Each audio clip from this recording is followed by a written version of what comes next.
Except for her passion about South Africa, Amy Beale was a typical Southern California kid, a straight-A student and a college diving champion who would end her diatribes against apartheid with the words, "Free Mandela."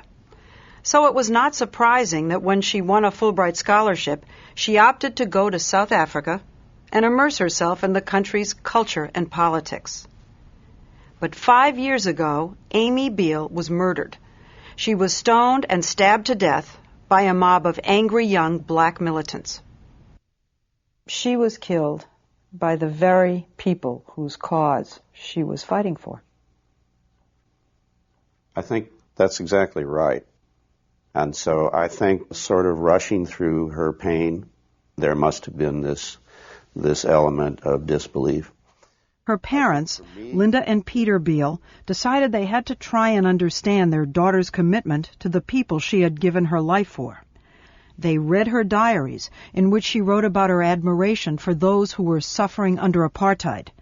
And they got letters, like the one from a family in South Africa. They wrote that the day Amy Beale was killed was the day this nation looked down into the abyss and saw for the first time what it was doing to itself.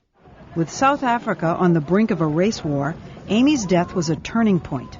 Horrified at the murder of a friend, blacks joined with whites in peace rallies across the country. The Beales and their 3 other children decided they had to go to South Africa. And Linda attended the trial of Amy's killers. Several of the parents and family members were standing there very quietly. There was one man with this cap, and I knew he was the father of one of these guys, and he was watching me. He wanted to say something to me, but he couldn't. You could see they were concerned and that they were curious. I think I felt the same thing. How could this have happened to their children? How could this happen to my daughter? Looking for answers, Linda and Peter went into the squatter camps of Guguletu, the black township where Amy's killers had grown up. This is where you came to begin to understand. You're trying to know whether to hate them or... I just felt this void, I really didn't know what I felt about them. And so when I was able to come out into their environment, then I knew, okay, there was some logic to it. I can understand how if you were a youth living in these conditions, you could be stirred up and you could become violent. I think I can understand that. But understanding is not always the same as forgiving. Well, I went into the home of one of the killers and met with his mother. I can empathize with her. I walked out of that home. There was a rainbow in the sky. My heart was very light. I felt I had come to terms, and if that is forgiveness, I felt it, and I felt, I feel at peace with myself. So to me, that's forgiveness. They spend much of their time right here in Guguletu, passing the very spot where their daughter was killed. You ride by that spot all the time.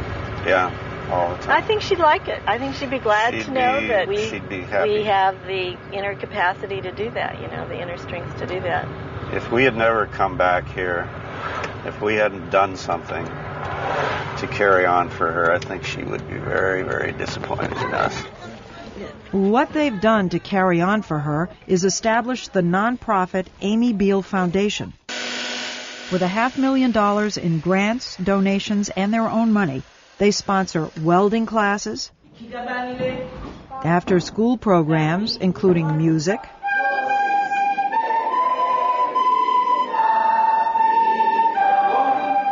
art, 92, and tutorials for those who want to go to college.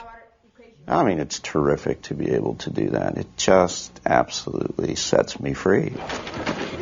The Beales are sponsoring 15 programs involving thousands of young people, all in the very community where their daughter was killed. What the Beales are doing is widely known in South Africa, and like Archbishop Desmond Tutu, everyone marvels at it. The logic would be that the South Africans should be giving some kind of reparation to the Beals. Instead of what's happening. They've turned it all upside down. I mean, it's all sort of topsy-turvy. It is the victims in the depth of their own agony and pain who say the community which produced these murderers, we want to help that community be transfigured. How did the Beals overcome what would be hatred in almost anybody else? Well, ultimately, I think it is a mystery, and we mustn't try and be over smart. But I've seen so many times that it is possible for good to come, very great good to come out of horrendous evil.